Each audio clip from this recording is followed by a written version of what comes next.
ఈ మధ్యకాలంలో ఇండస్ట్రీలో ఎక్కువగా వినిపిస్తున్న ఏకైక పేరు మీనాక్షి చౌదరి. ఇండస్ట్రీలో క్రేజీ హీరోయిన్ గా మారిపోయింది. ఇప్పుడు వరుస సినిమాలతో బిజీగా మారింది.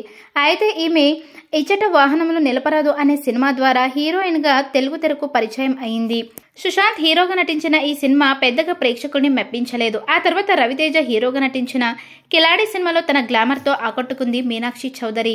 ఇకపోతే మీనాక్షి చౌదరి 1997 ఫిబ్రవరి 1న హర్యానాలోని పంచకులలో జన్మించారు. ఆమె తండ్రి లెఫ్టినెంట్ కర్నల్ బిఆర్ చౌదరి భారత సైన్యంలో సేవలందించగా ఇక తల్లి గృహిణిగా ఉండేది. 2018లో Femina Miss India Haryana title గెలుచుకోవడంతో మీనాక్షి చౌదరి జీవితం మలుపు తిరిగిందని చెప్పొచ్చు. ఇక అదే ఏడాది మిస్ ఇండియా పోటీలో పాల్గొని Femina Miss India grand international 2018 title సాధించారు. ఆ తర్వాత థాయిలాండ్లో జరిగిన మిస్ గ్రాండ్ ఇంటర్నేషనల్ 2018 పోటీలో పాల్గొని ఫస్ట్ రన్నరప్గా నిలిచారు.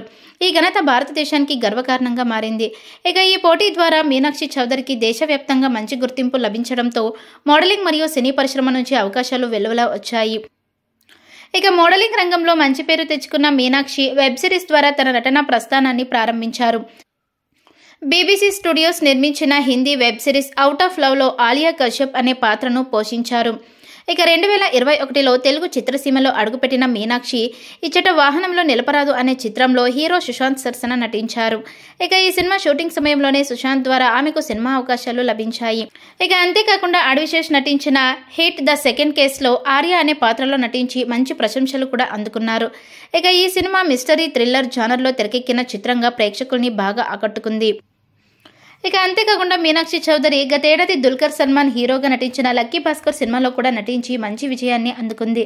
ఇక ఇప్పుడు వెంకటేష్ హీరోగా నటించిన సంక్రాంతికి వస్తున్నాం సినిమాలో సూపర్ హిట్ అందుకొని ఫుల్ జోష్ మీద ఉంది ఈ ముద్దుగుమ్మ. ఇప్పుడు అమ్మడు లిస్ట్లో పెద్ద సినిమాలు చాలానే ఉన్నాయని చెప్పొచ్చు. అంతేకాదు 1-2 పాన్ ఇండియా సినిమాలు కూడా ఉండడం విశేషం.